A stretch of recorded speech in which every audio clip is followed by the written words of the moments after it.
What is happening, people? Welcome back to Gooner Down Under TV and welcome back to another video. Whether it's your first time on the channel or the millionth time, don't know why you'd be on a million times, haven't even made that many videos, but if you have for some reason, thank you very much. Much love, appreciation. Regardless, if you're unsubscribed, go ahead and subscribe. Go ahead and subscribe. It does help out the channel. You'll get to know when all of that new content comes your way.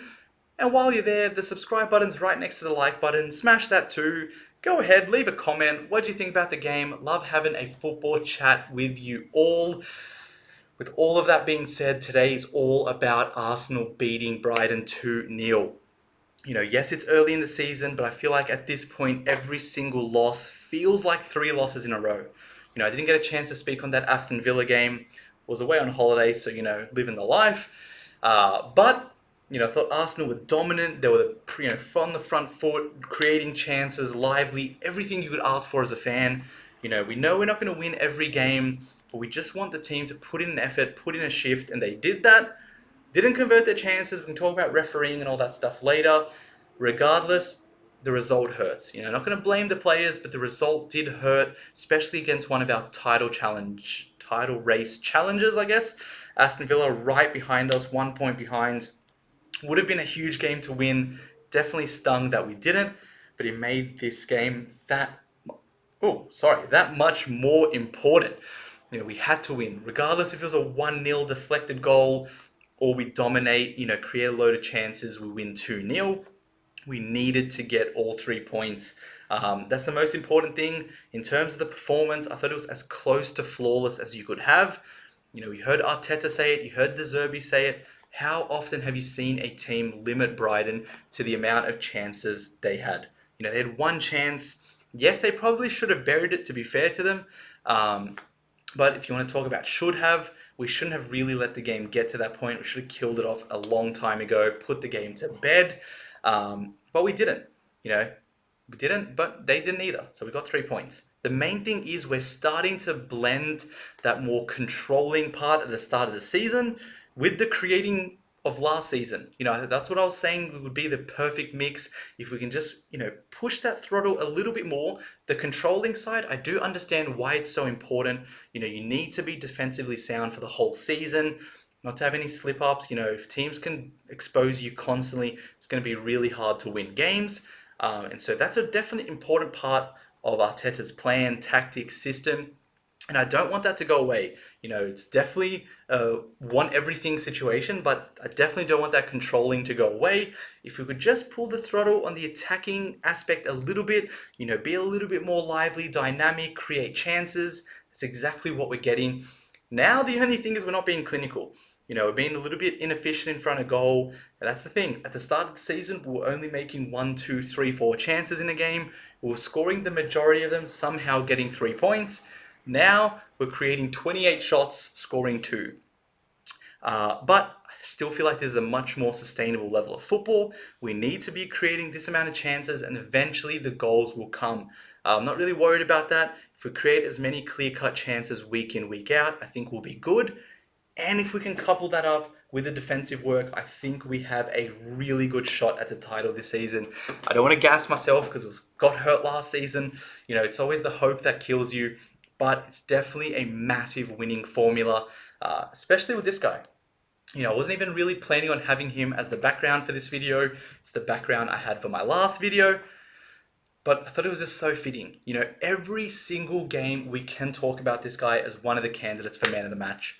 Whether it's a dirty 1-0 we win at the last minute, or it's a game where we're creating a load of chances, lively, on the front foot, somehow he's always in the headlines, and it's because he does everything. Defensively, helps that back four, winning tackles, fighting, being aggressive, getting the ball back in really good situations as well. And then on attacking wise, spraying some balls out to Saka, which was nice. Being a little bit more intricate with his passing. I found that recently as well. Linking up with, Ben White, Odegaard, Saka a little bit more, which is good. But then being able to drive that ball and just be a freight train. We all saw that opportunity, got the ball right on the wing, drove the whole length of the field, looking like a Martinelli regen. Able to create a chance for himself. If he could have scored that, would have been so sweet.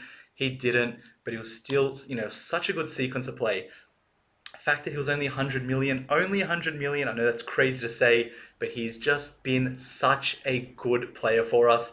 I feel like we talk about him week in, week out. It's so hard to add new things to say because he's always consistently amazing, always consistently really, really good. And there's not much more to say. There's really not much more to say, which is crazy because he's constantly putting in, 8, 9 performances out of 10. Hope he can stay injury free. I guess that's the only thing I can really hope of him. It doesn't even really have a lot to do with him. It's just maybe a little bit of luck as well.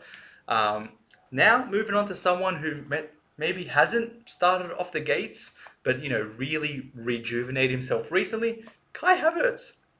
4 goals in 6 games or something like that, with a Champions League goal in there as well. Out of nowhere, he's come in, he's able to get onto that goal scoring sheet and able to, start impacting our offensive game. I think today actually wasn't his best game, in terms of creating chances, driving with the ball. I thought against Aston Villa, he was unreal. I thought he was unreal that game. I thought that was his best, performance in an Arsenal shirt. I think sometimes goals, assists, results even can maybe overhype or change the narrative of how something was going. And I get that that's the most important thing. It is a results-driven business industry. What am I even saying? You know what I mean. Good performances don't get you a championship. Getting the most points does. So results, of course, do matter. But sometimes I feel like we can be a little bit too high and low with the goal scoring, with the assist, with the flashy things. At the end of the day, at the start of the season, a lot of people were smashing him, hating on him non-stop, and I was saying, just chill.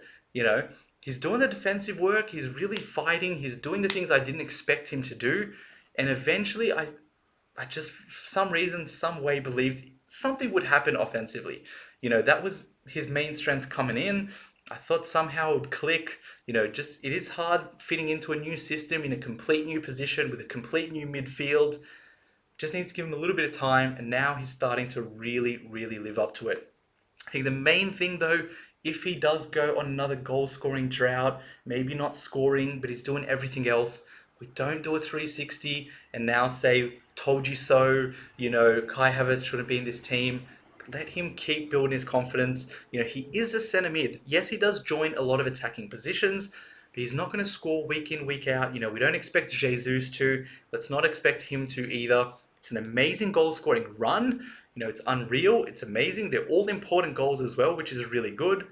But let's just not go the other way if, this dries up a little bit, is all I'm saying. Let him, build more comfort in that midfield. Let him be a mainstay. And now a lot of people even talking about if Partey comes back, does he even make the team? That's how well Havertz is playing. And that is, it's contribution. It's a what am I even saying? Got an English major and I can't even speak English. That is just showing how good he's been. I'm going to leave it simple. That's just showing how good he's been. I'm sweating. It's hot in Australia. My words aren't coming to me, but that's okay. We're still going to make this video. So shout out to Havertz. Hopefully he can keep this up. I do want him to do a little bit more of what he did in that Aston Villa game though. I thought that was amazing. Driving, really, picking up the ball, attacking, head down, aggressive, freight train, playing some really good balls into Martinelli and things like that as well. And I think that's important for him to, keep a hold of. Yes, the goals are nice, but I do want his overall midfield play to continue. So yeah, shout out to him. Odegaard thought he was really good as well today. Really intricate with his dribbling, nice little passes. Sometimes, of course, do want him to shoot more, but I'm not going to really fault him today. I thought he was really, really good. Jesus as well. They're such class players, skills, techers for days. Like, they're just ooze class. And, he's not necessarily a goal-scoring machine. Did get a goal today, which was nice. And we do need him to score more goals. We do constantly talk about his link-up play being really amazing, which it is. His work rate, amazing, which it is. But we just need some more goals. That's why we all want an Ivan Toney or an Osherman. We just need someone who we know every 2 games he's probably going to get at least 1 goal. I think that would really elevate us as well. But for now, I'm not going to talk about it too much because I thought Jesus was class, got a goal, link-up play good. Just his little skills, things that he does is just no one else can really do. no one else can really do. Gonna leave it here. Don't want to make you see my sweaty head for too much longer. Make sure to let me know what you thought of the game. Who was your man of the match? Off the top of my head, game was a few hours ago. Sleep deprived. I'm gonna say Declan Rice. He was just so good. I feel like you can say his name every time. Let me know what you think as well. Like I said, subscribe, leave a comment. More importantly, make sure to take care of yourselves, and I will see you in that next video. Peace.